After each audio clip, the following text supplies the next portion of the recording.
bem, estamos de volta já com a nossa Escola da Fé. Eu queria mostrar aqui alguns livros que estão ligados com o nosso tema. Por exemplo, Como Preparar-se Bem para Comungar. É muito importante comungar estando preparado. O que é preciso comungar, dizem os santos, né? Primeiro, estar em estado de graça. Você não ter pecado mortal, pecado grave, se tiver, confessar. Segundo, não deixar a Eucaristia cair na rotina. E o que é preciso para isso? É preciso que a comunhão seja uma etapa de crescimento espiritual, ou seja, você queira ser cada vez melhor, né? Ou seja, busque a santidade. A Eucaristia tem que ser força para a pessoa crescer. Não pode ser uma rotina, né? Comunga e continua sempre do mesmo jeito. Não. Né? E depois, diz, sobretudo, Santo Afonso de Ligório, né? Ele diz assim, ninguém é digno de comungar, mas o Cristo quer vir a nós, então a gente o recebe. Então ele diz, é preciso ter as disposições necessárias.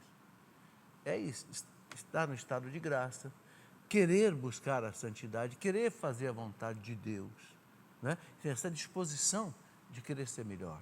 Aí a Eucaristia tem força. Bem, eu escrevi para a editora Canção Nova 7 livrinhos sobre os sacramentos. Um deles é sobre a Eucaristia. Então aqui também tem um bom material.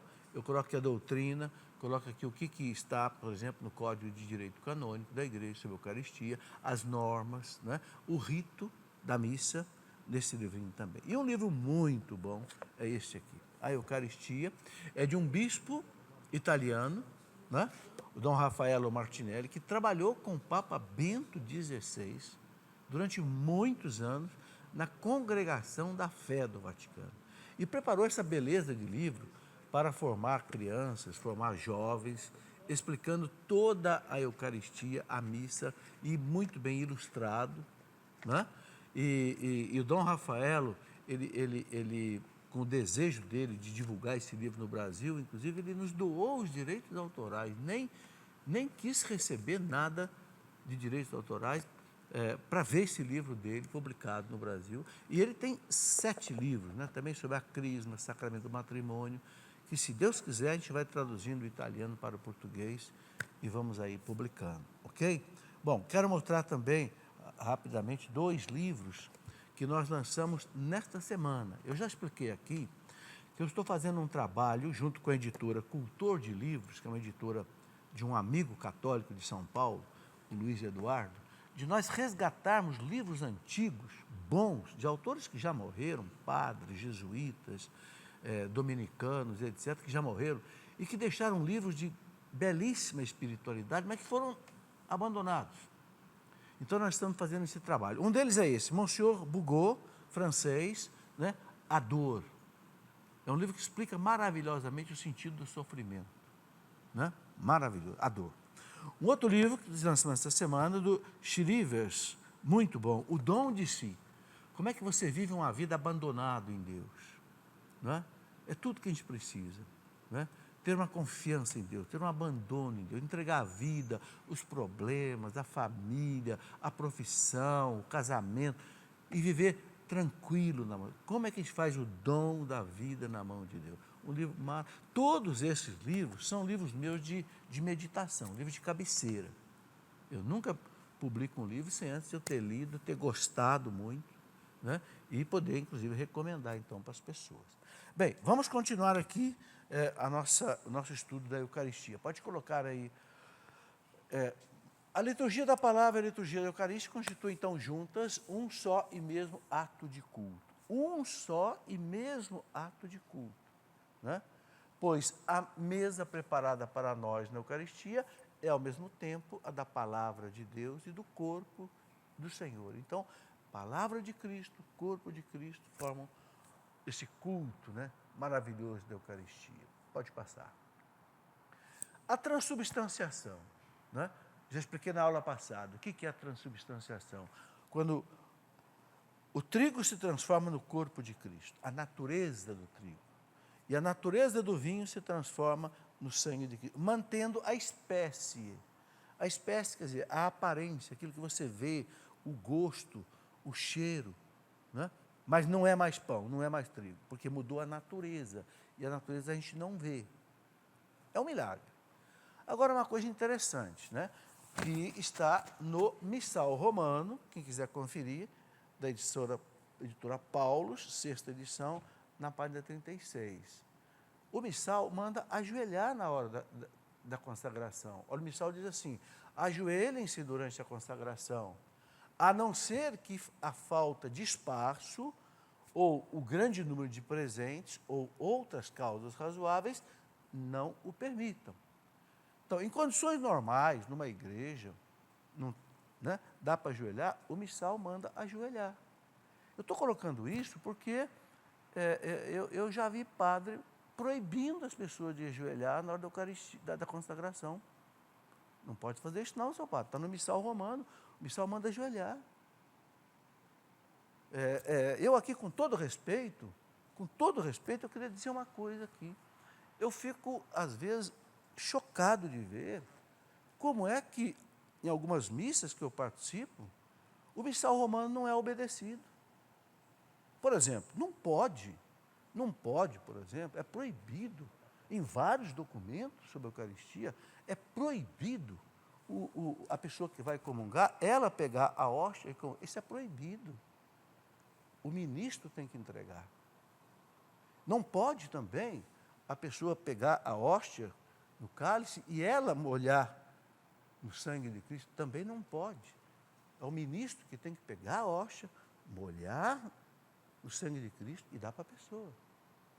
Isso está em vários documentos. É só pegar a Redemptione Sacramento, do Papa João Paulo II. É só pegar o Missal Romano. Mas, no entanto, eu vou nas missas aí e vejo, o pessoal vai lá, pega, sozinho. Nem o ministro extraordinário da Eucaristia não pode, ele tem que receber a Eucaristia. Por quê? Aí é que está a importância de estudar liturgia. Né? E eu escrevi um livro sobre liturgia, não sei se não está aqui na minha mesa, na minha mão, como entender e como viver a Eucaristia, a liturgia.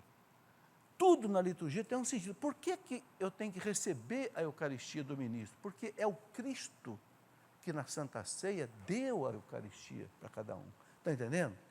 E quem é que faz o papel do Cristo na missa? É o padre. A Redemptione Sacramento, do Papa João Paulo II, diz assim: o ministro extraordinário da Eucaristia, ele só deve distribuir a Eucaristia se o padre não der conta sozinho. Mas o ideal, diz o Missal e diz a Redemptione Sacramento, é que o padre distribua distribua a Eucaristia para todo mundo. É claro, evidentemente, tem muitas missas que o padre não dá conta, então tem os ministros extraordinários. Mas numa missa que tem pouca gente para comungar, o padre deve distribuir sozinho a Eucaristia. Por quê? Porque ele faz o papel do Cristo na missa. Ele é o presidente da celebração. Ele celebra in persona Christi. Entenderam? Então, de preferência, a gente deve comungar com o padre. Agora, é claro, eu não estou dizendo aqui que é para você sair da fila do ministro e vir para a fila do padre. Não é isso, não. Quando tem ministro, é porque tem muita gente, tem que realmente distribuir. Mas, entende? O que eu quero dizer, é preciso, gente, a gente seguir as normas da igreja. As normas da igreja não existem para a gente obedecer facultativamente. Eu obedeço. Não, é compulsório, é obrigatório. Entende? Isso nós temos que verificar. Bom, pode passar. A comunhão na mão. Outra coisa que as pessoas perguntam muito. A comunhão na mão, a comunhão de pessoas divorciadas, não é? Católicos unidos somente em matrimônio civil. Na Familiares Consórcio, do Papa João Paulo II, no número 82, o Papa João Paulo II explica todas essas coisas. Primeira coisa que eu queria dizer, comunhão na mão. Está autorizado pelo Vaticano, no Brasil, que se dê comunhão na mão. Mas o documento do Vaticano diz assim, quem decide o jeito que vai comungar é a pessoa que vai comungar. Se ela quiser receber na mão, ela recebe na mão. Se ela quiser receber na boca, ela recebe na boca. Se ela quiser se ajoelhar para comungar, ela tem direito de comungar ajoelhada. Aí as pessoas perguntam assim para mim, aqui mesmo tem uma pergunta aqui que já está no papel. Ah, mas como é que eu faço? O padre ajoelha lá, o padre não dá comunhão não dá comunhão para mim. Faz o seguinte, fica de pé e comunga. Não compra briga nessa hora, não. É uma hora sagrada, você vai comungar. Se o padre mandar você levantar, você levanta, obedeça. Depois você faz o seguinte, pega o documento, e eu tenho esse documento no meu computador, posso mandar para você. Pega o documento e vai conversar com o padre. Padre, dá uma licença. O padre, está aqui, padre. Está escrito aqui, da congregação do Vaticano, a congregação que cuida dos sacramentos e da liturgia. Está dizendo aqui que o fiel tem o direito de comungar ajoelhado, se ele quiser. Ou comungar de pé, ou comungar na boca, ou comungar na mão. Entende? Então, eu acho que se é um direito da pessoa que vai comungar, é um direito. O que eu vou fazer? Não fui eu que coloquei isso, está nos documentos da igreja. Então, a gente tem que obedecer. Não é? Tem gente que gosta de comungar de joelho. Antes do Concílio Vaticano II, era obrigatório, todo mundo comungava de joelho, e na boca. Então, tem muita gente que prefere. Eu sou diante do Concílio Vaticano II. Eu comungo de pé, porque está todo mundo de pé, eu vou também de pé, não vou. Mas, se a pessoa tem um desejo de consciência de comungar de joelho, precisa ser respeitado. É um direito. É um direito. Vamos lá. Pode passar. Ah, não, volta um pouquinho, por favor, volta. A comunhão das pessoas divorciadas, né? O Papa João Paulo II fala na Familiares Consórcio, número 84. Minha pergunta toda hora aparece. A pessoa que separou e tem um segundo casamento que não foi feito na igreja, essa pessoa, dizem os documentos da igreja, catecismo da igreja, familiares consórcio, a pessoa não pode comungar, não pode confessar. Por quê? Porque ela não está vivendo de acordo com a lei de Cristo. Então, ela não deve também entrar em comunhão com o corpo de Cristo. Mas o Papa João Paulo II fala bem claro, essa pessoa não se sinta expulsa da igreja, nem excomungada, nada disso. Se sinta acolhida, venha para a igreja, participe da missa, apenas não comungue. Viva a tua vida religiosa até que Deus ajude você a resolver esse problema, que pode ser resolvido, às vezes, mediante uma declaração de nulidade do primeiro casamento, de repente pode fazer um casamento na igreja. Entende? Um dia eu vivi uma experiência interessante. Eu estava na igreja e quando acabou a missa, uma senhora amiga minha, que vive numa situação dessa, ela veio conversar comigo chorando mesmo, e disse: professor, é tão duro a gente não poder comungar, né? Como é que eu faço? Eu disse a ela: faça a comunhão espiritual. O que é a comunhão espiritual? Jesus, eu desejo que o Senhor venha ao meu coração. Não posso recebê-lo sacramentalmente, mas eu posso recebê-lo espiritualmente. Os santos faziam isso várias vezes por dia. É a comunhão espiritual, é poderosa. E aí eu disse a ela uma coisa: olha, eu vou dizer uma coisa para a senhora. Jesus fica mais satisfeito para a senhora de obedecer, que a senhora obedeça à igreja e não comungue na situação que a senhora está, do que se a senhora comungasse na situação que a senhora está. Ela disse: é mesmo, professor? Eu digo: é. A mulher estancou o choro, parou de chorar e disse: está bem, vou vir à missa, vou fazer a minha comunhão espiritual até eu poder resolver esse problema. É isso, entende? Não é uma exclusão da igreja, você não está condenado ao inferno, nada disso. Deus quer que você acerte a sua vida aí com a graça dele. Tem muita gente assim, a gente sabe, né? Inclusive muita gente que vai para um grupo de oração, começa a voltar para a igreja, começa a se instruir, aí muitos estão numa situação dessa. Continua no grupo de oração, continua rezando e peça a Deus que ajude você a regularizar a sua vida. Depois, mesma coisa, as pessoas que também só fizeram o casamento civil, né? Aqui está escrito matrimônio civil, não é matrimônio, não existe matrimônio civil, existe casamento civil. O matrimônio é sagrado, é o casamento só no civil. Também para a igreja, esse casamento não é legal para a igreja. Para a igreja tem que receber o matrimônio, ou seja, o sacramento do matrimônio na igreja. Então, quem casou só no civil, não casou na igreja, no religioso, como o povo diz, também não deve comungar, não pode comungar. Entende? Por quê? Porque não está vivendo de acordo com a lei de Cristo. Então é uma incoerência querer receber o corpo de Cristo, a comunhão com Cristo, que não está vivendo de acordo com a lei de Cristo. Entende? É o que a igreja nos ensina. Né? Agora, essas pessoas não se sintam abandonadas pela igreja, é o que o Papa pede. Lutem para acertar a sua situação. Casou só no civil, por que não casa no religioso? Tem impedimento? Não tem impedimento? Então casa no religioso. Se tem impedimento, qual é o impedimento? Um já foi casado? O outro já foi casado? Será que não cabe aí uma declaração de nulidade no tribunal da igreja? Tenta. Tenta. Um dia eu conversava com um presidente de um tribunal do matrimônio e ele me dizia que 90% dos casais que entram com a petição de nulidade acabam conseguindo.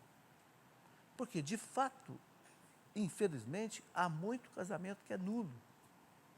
Casamento que não houve um consentimento pleno. Às vezes houve um erro de pessoa, houve uma falha de consentimento, uma falha de juízo. E, de repente, o tribunal declara: o seu casamento não valeu. Então, você volta ao estado de solteiro, aí você pode casar, né, na igreja. Pode passar. Pode-se comungar de joelho ou de pé? Está aqui, ó. É esse documento aqui que eu gostaria de citar. Sagrada Congregação do Culto Divino e Disciplina dos Sacramentos. É o protocolo número 1322/02/L. Esse documento do Vaticano é que diz com toda clareza que a pessoa pode comungar de joelho, pode comungar de pé, pode comungar na mão ou na boca. Pode passar. Tá? Bom, uma outra coisa muito interessante que eu quero falar um pouco também, são dos milagres eucarísticos. Né? Tem muitos milagres eucarísticos na igreja. Eu não vou passar hoje, eu vou deixar para passar numa outra aula, porque são bastante. Um dia foi feito, foi feito um trabalho na Itália para identificar os milagres eucarísticos. Olha, só na Itália foram levantados mais de 100 milagres eucarísticos, só na Itália.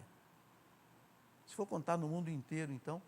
Bom, a igreja é extremamente rigorosa para dizer se houve um milagre eucarístico ou não. Então, há pelo menos 10 milagres eucarísticos que a igreja não tem dúvida que foi milagre. Por exemplo, Lanciano, Orvieto, Bolsena, né? O milagre que gerou a festa de Corpus Christi, né? O milagre de Siena, o milagre de Santarém, em Portugal. Então, eu vou num outro programa dissertar sobre cada um desses milagres um pouco, mostrando o que a igreja diz sobre cada um deles. Tá? Bom, já falei da Eucaristia como ação de graça e banquete, ação de graças e louvor ao Pai. Pode passar. Memorial sacrificial de Cristo e do seu corpo, né? E também como presença de Cristo pelo poder de sua palavra e poder do seu Espírito. Pode passar. Na missa, isso aqui é muito importante. Na missa, toda a criação é apresentada ao Pai por meio da morte e da ressurreição de Cristo. Aqui eu queria dar uma explicação. Por que a gente chama de Eucaristia? A missa, a celebração. Por quê? A palavra Eucaristia, no grego, quer dizer ação de graça. Na Grécia, né, é interessante, eu estive várias vezes ali na Grécia, que tem uma peregrinação da Canção Nova, os caminhos de São Paulo, que passa por Atenas. Né? Lá se diz assim, quando você quer dizer para uma pessoa muito obrigado, você diz eucaristou, em grego. Eucaristou, muito obrigado. Então, Eucaristia quer dizer muito obrigado. Ação de graças, entenderam? Então, o que nós oferecemos na missa ao Pai? Ali, a presença do pão e a presença do vinho representa o quê? Todos os bens da criação. Então, a missa é um louvor da criação. Tem, inclusive, uma música bonita, né? Que fala desse louvor da criação, né? Da natureza oferecida a Deus. né? O vinho e o pão simbolizam isso. Repare que o padre diz, fruto da terra e do trabalho do homem, que agora vos oferecemos, né? Para que se transforme no corpo e sangue de Cristo. Então, a Eucaristia é o louvor da criação, que o Cristo oferece ao Pai, na pessoa do sacerdote. Então, esse é o sentido, né, de Eucaristia como banquete e também como sacrifício. Tá? Pode passar. Então, por Cristo, a igreja oferece o sacrifício de louvor em ação de graça por tudo que Deus fez de bom, de belo e de justo na criação e na humanidade. Então, tudo, esse texto aqui explica muito bem, né? Por Cristo, né? Quer dizer, porque a missa é o Cristo que celebra, na pessoa do sacerdote. A igreja oferece o sacrifício de louvor, em ação de graças, por tudo o que Deus fez de bom, para você, para mim, para todos, né? E de justo na criação e na humanidade. Na criação, na natureza. Veja que coisa interessante, gente. A natureza, ela cresce continuamente, né? Você corta o capim cresce. O boi come o capim hoje, daqui a uma semana ele come de novo. Então, Deus continua fazendo a natureza, né? O ar que a gente respira, tudo. Então, esse louvor diário é o agradecimento a Deus de todo o bem que Ele nos dá. E que a gente, na rotina do dia, acaba não se lembrando de agradecer a Deus. Então, na missa, né, você às vezes esquece de agradecer a água que você tomou banho, o sabonete que você usou, o café que você tomou, a roupa que você vestiu. Quem é que consegue agradecer tudo isso? Ele não consegue. Na missa, tudo isso é agradecido. Entenderam? É o louvor, a ação de graças da criação e da gente. É o próprio Cristo que oferece ao Pai. Né? Quando o sacerdote faz aquela oração que fecha a oração eucarística, por Cristo, com Cristo, em Cristo, a vós, ó Deus Todo-Poderoso, na unidade do Espírito Santo, toda a honra, toda a glória. Então ali ele oferece ao Pai todo o louvor da criação. E não só o louvor da criação, mas todos os nossos sacrifícios, as nossas enfermidades, as nossas dores que junta no cálice de Cristo para a salvação do mundo. Então, tudo isso é oferecido ao Pai. Né?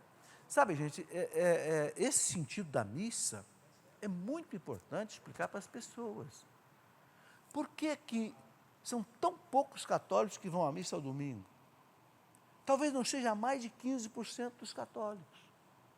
Por quê? Porque não entende a beleza da missa.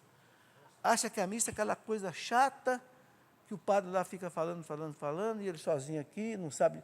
Não. É o céu na terra, é o louvor da criação oferecido a Deus. Então, é muito importante a gente compreender profundamente o sentido da Eucaristia e explicar para as pessoas. Né? Vamos lá, pode passar. Tá aí, Eucaristia significa, acima de tudo, ação de graças, Eucaristô, em grego. Pode passar. Este cálice é a nova aliança em meu sangue, que vai ser derramado por vós. Aqui eu queria dar uma explicação também. O que é essa nova e eterna aliança?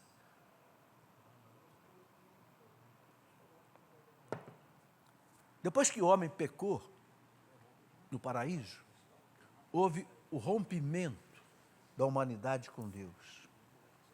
Né? Houve um rompimento. O pecado rompeu, o homem foi expulso do paraíso. E aí Deus vai buscar o homem. Então faz várias alianças, até que chega em Jesus Cristo. A primeira aliança foi com quem? Com Noé. E Deus colocou um sinal na aliança, o arco-íris. O arco-íris é nosso. É do Gênesis 9. Aliança que Deus fez com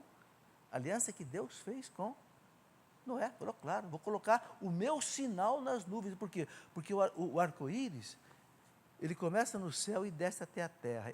É a aliança do céu com a terra. Né? Depois renovou essa aliança com Abraão. E qual é o sinal que ele deixou na aliança? A circuncisão. Todo menino, né, que nascesse no povo judeu era circuncidado. Cortava a pele da ponta do pênis. Né? É uma operação que chama de fimose. Né? Era um sinal, porque Abraão já usava isso lá na Babilônia. Então Deus aproveitou algo que os babilônios já faziam e colocou como um sinal, né, da aliança de Deus com Abraão. Aí já não é mais uma família só, não é? Aí já vai nascer um povo de Abraão. Olha que interessante, vai crescendo. Depois Deus renova essa aliança com Moisés, no Monte Sinai. Aí já não é só uma família, nem só um povo. Aí já é um povo caminhando para a Terra Santa, para a Palestina. Estão vendo? E qual é o sinal da aliança que Deus põe através de Moisés? As tábuas da lei. As 2 tábuas. Né? Deus disse para Moisés, vocês vão ser o meu povo e eu serei o seu Deus. Então sigam a minha lei. As 2 tábuas da lei. Né? E depois Deus renova essa aliança definitivamente com a humanidade em Jesus Cristo. Entende? Então, a aliança última, definitiva, onde a humanidade volta para Deus. Esse é o objetivo das alianças. Eu falei que o homem se separou de Deus, a aliança traz. Então, o Cristo nos une de novo ao Pai. Por quê? Porque Ele é Filho de Deus e Ele é Deus. Na medida que pelo batismo eu mergulho nele, passa a ser membro do corpo de Cristo, eu volto para Deus. Entende? Essa é a nova eterna aliança que é celebrada na missa. Esse é o sentido profundo da Santa Missa, né? Essa volta para Deus, entende? Para viver como Filho de Deus, herdeiro do céu, membro do corpo de Cristo, ok? Bom, mais um intervalo, a gente já volta já, espere aí, você vai ver que não tem propaganda, não tem comerciais.